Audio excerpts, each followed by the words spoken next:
In today's video, I'll show you how to create a sitemap in Figma using a sitemap generator plugin. This is a quick and practical way to turn a simple page list, an existing website URL, or an indented text structure into a clear visual sitemap for your website or app project.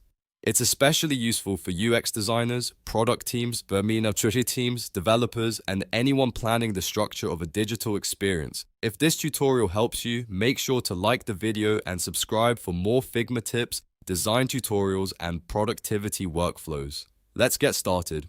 First, open Figma and choose the design file or FigJam file where you want to create your sitemap. You can use an existing project or create a new blank file. If you're working with a team, FigJam can be particularly useful because everyone can review and organize the website structure together on a collaborative canvas. Next, open the Figma community. You can do this from the Figma home screen by selecting the community option or by visiting the community area directly in your browser.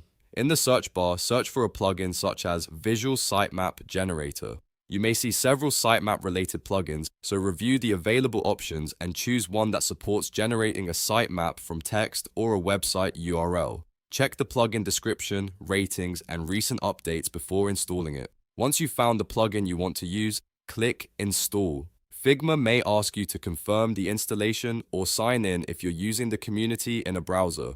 After the plugin has been installed, return to your design file or FigJam board. Now open the Resources menu in Figma, select Plugins, and locate the sitemap generator you installed. You can also use the search field to find it quickly and select the plugin to run it. The plugin window should appear inside your Figma workspace, ready for you to provide the information needed to build the sitemap. Most visual sitemap generators give you a few different ways to create your structure. The first option is to type or paste an indented text list. This is useful when you already know the main pages and subpages of your website. For example, you could create a structure where Home is the main page, followed by About, Services, Blog, and Contact. Under Services, you might add Design, Development, and Consulting as indented child pages. The indentation tells the plugin which pages belong underneath each parent page. Here's a simple example of how the text structure might look. Start with your root page, such as Website. On the next lines, add the main sections with consistent indentation, then add additional indentation for pages that belong inside those sections. The exact format can vary depending on the plugin, so follow the example shown inside the plugin window. The important idea is to clearly separate parent pages from child pages. If you don't want to create a full text outline, some plugins also allow you to enter a root page name. You can use a name such as company website, online store, portfolio, or mobile app. This gives the sitemap a starting point that you can expand and organize after it has been generated. Another option is to enter a website URL. If the plugin supports URL-based generation, paste the address of the website you want to analyze into the URL field. This can help you create a starting sitemap from an existing website.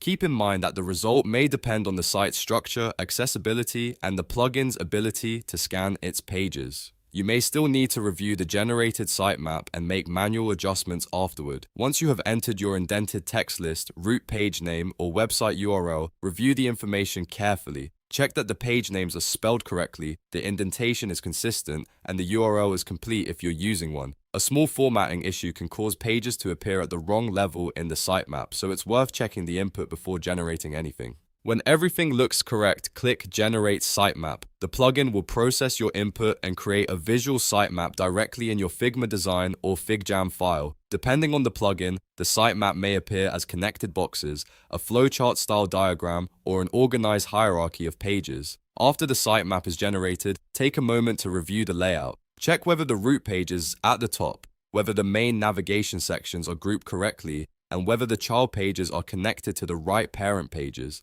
If the layout is difficult to read, you can move frames, adjust spacing, rename pages, or rearrange sections manually using Figma's standard design tools. You can also improve the sitemap by applying colors to different page types. For example, you could use one color for marketing pages, another for account pages, and a third for content or support pages. Adding labels, notes, or user flow arrows can make the sitemap easier for stakeholders to understand during planning and review sessions. If the generated result is not correct, return to the plugin and check your input. Make sure the hierarchy is formatted according to the plugin's requirements, then generate the sitemap again. It is often faster to correct the text structure and regenerate the diagram than to manually fix every connection. Creating a sitemap before designing screens can save time because it gives you a clear overview of the website or app structure. It helps identify missing pages, unnecessary sections, confusing navigation, and areas that may need to be simplified. It also provides a useful reference for wireframing,